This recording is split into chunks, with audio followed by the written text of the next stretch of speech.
తాజా అంశం చూస్తున్నాం. కర్ణాటకలోని బళ్ళారిలో వాల్మీకి విగ్రహ ఏర్పాటుకు సంబంధించిన బ్యానర్ల విషయంలో స్థానిక ఎమ్మెల్యే భరత్ రెడ్డి, గంగావతి ఎమ్మెల్యే గాలి జనార్దన్ రెడ్డి మద్దతుదారుల మధ్య ఘర్షణ తలెత్తింది.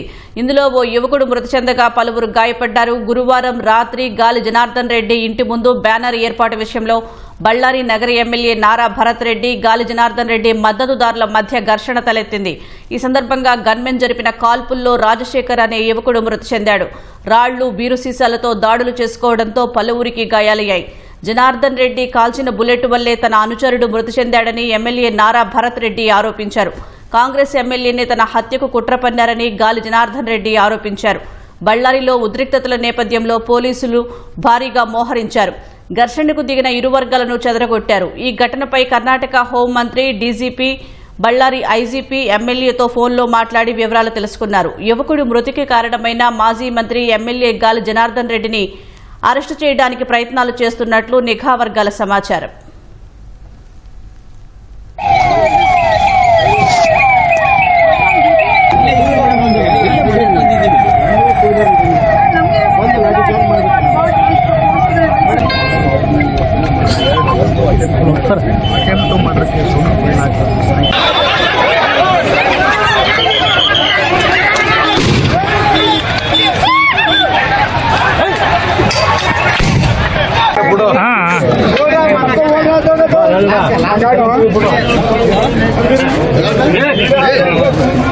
ఫలానా ఎందుకు ಸ್ವಲ್ಪ ఎందుకు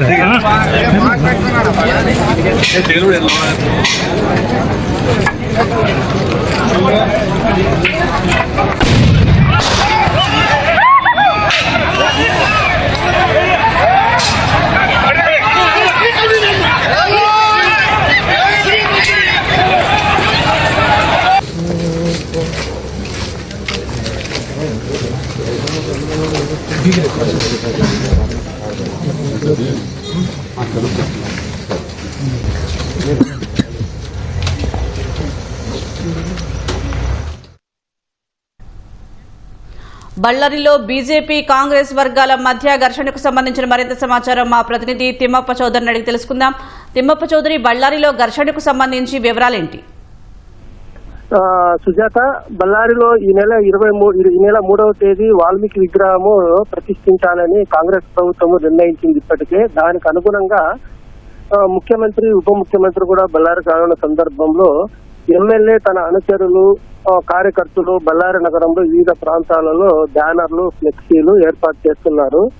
దానికి అనుగుణంగానే గురువారము 3 గంటల సమయంలో ఎమ్మెల్యే నారా భరత్ రెడ్డి అనుచరులు గాలి జనార్దన్ రెడ్డి ఇంటి సమీపంలో బ్యానర్లు కట్టారు. దీనిపై గుర్తు తెలియని వ్యక్తులు, బీజేపీ వ్యక్తులు ఆ బ్యానర్లను తొలగించడంతో ఇరు వర్గాల మధ్య ఘర్షణకు దారి తీసింది.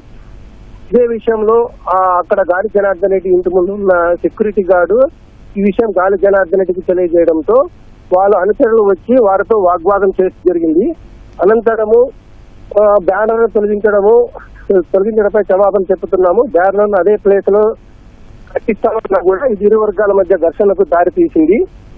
అనంతరము ఇది ఎమ్మెల్యే నారా భరత్ రెడ్డి అనుచరులైన సతీష్ రెడ్డి, ఛానల్ శేఖర్ తదితరులు ఘటనా స్థలానికి చేరుకుని గాలి జనార్దన్ రెడ్డి ఇంటి ముందే 1000 బ్యానర్లు కట్టుతామని శపథం చేశారు. అక్కడే కుర్చీలో కూర్చొని బ్యానర్లు కట్టడానికి ప్రయత్నించగా ఇరు వర్గాల మధ్య ఘర్షణకు మరింత ఉధృతమైంది. దీనికి అనుగుణంగానే మధ్యరాత్రి వరకు ఇరు వర్గాల మధ్య ఘర్షణకు దారి తీసింది. ఓ సందర్భంలో ఎమ్మెల్యే అనుచరులు అదుపు తప్పి గాలి వర్గం పైన రాళ్లు దాడి, బీరు సీసాలు దాడి చేయడంతో అదే ధీటుగా గాలి వర్గం అనుచరులు కూడా వాళ్ళపై రాళ్లు దాడి చేయడంతో పరిస్థితి చేయి దాటిపోయింది. పోలీసులు గాల్లో కాల్పులు జరిపి లాఠీ చేసి ఇరు వర్గాలను చెదరగొట్టే ప్రయత్నం చేశారు. అయినా అదుపులోకి రాలేదు. అనంతరము గాలి జనార్దన్ రెడ్డి గంగావతి నుంచి ఇంటికి రావడంతో అదే సందర్భంలో సతీష్ రెడ్డి గన్మ్యాన్లు గాల్లో కాల్పులు జరపడంతో మరింత ఉధృతికి దారి తీసింది. ఈ విషయంపై గాలి జనార్దన్ రెడ్డి తాను వస్తున్న సందర్భంలోనే ఒక ప్రణాళికబద్ధంగా గాల్లో కాల్పులు చేసి నన్ను హత్యకు ప్రయత్నం చేశారని విలేకరుల సమావేశంలో ఆరోపించారు. బయట ఎమ్మెల్యే నారా భరత్ రెడ్డి హొస్పేట్ నుంచి బళ్ళారికి వచ్చారు. ఆ సందర్భంలో ఆయన ఘటనా స్థలానికి చేరడంతో పరిస్థితి మరింత ఉధృతంగా దారితీసింది. ఎమ్మెల్యే గంగావతి ఎమ్మెల్యే షూట్ చేయడం వల్ల తన అనుచరుడు రాజశేఖర్ తలలోకి బుల్లెట్ దిగి మృతి చెందాడు. ఎస్సీ ఎస్టీ పైన కేసు పెట్టి అతనిపై చట్టపరమైన చర్యలు తీసుకోవాలని డిమాండ్ చేశారు. ఇదే విషయంపై హోంమంత్రి డాక్టర్ పరమేశ్వర్ డీజీపీ బళ్ళారి ఐజీపీతో మాట్లాడి ప్రస్తుత పరిస్థితి పైన పూర్తి వివరాలు తెలుసుకున్నారు. రాత్రి మధ్యరాత్రి వరకు ఇరు వర్గాల మధ్య ఘర్షణ మరింత ఉధృతాటు చేయడంతో పోలీసులు కాల్పులు జరిపి ఇరు వర్గాలను చెదరగొట్టారు. తీవ్రంగా గాయపడిన సతీష్ రెడ్డి మరింత అనుచరులను మెరుగైన చికిత్స కోసం బెంగళూరు ఆసుపత్రికి తరలించారు. పరిస్థితి అక్కడ అదుపులో ఉంది. సుజాత, ధన్యవాదాలు తిమ్మప్ప.